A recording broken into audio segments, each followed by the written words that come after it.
Un dentiste, YouTube, arrêté en République tchèque après avoir soigné illégalement des dizaines de patients. Il n'avait ni diplôme, ni formation médicale, mais une connexion Internet et beaucoup d'audace.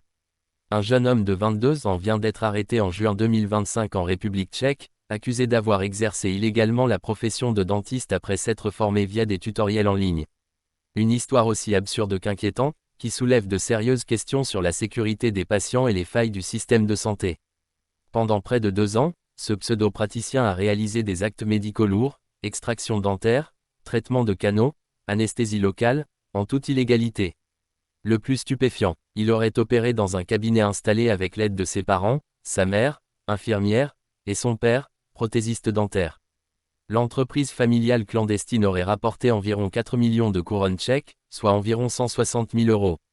Les autorités ont révélé que plusieurs patients ont souffert de complications sévères, et que l'ensemble des soins prodigués l'a été sans aucun encadrement professionnel.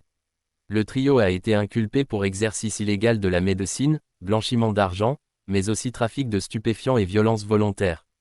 Le parquet envisage une peine pouvant aller jusqu'à 8 ans de prison. Ce fait divers tombe dans un contexte préoccupant, la pénurie de dentistes en République tchèque pousse certaines régions à la débrouille, quitte à baisser la garde sur la sécurité.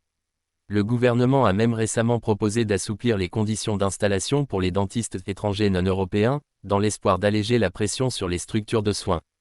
Mais peut-on accepter que des actes médicaux soient réalisés par des amateurs formés sur YouTube? Cette affaire met en lumière les risques croissants liés à la surdémocratisation des savoirs techniques en ligne. Si Internet permet d'apprendre beaucoup de choses, il ne doit en aucun cas devenir un raccourci vers les professions de santé.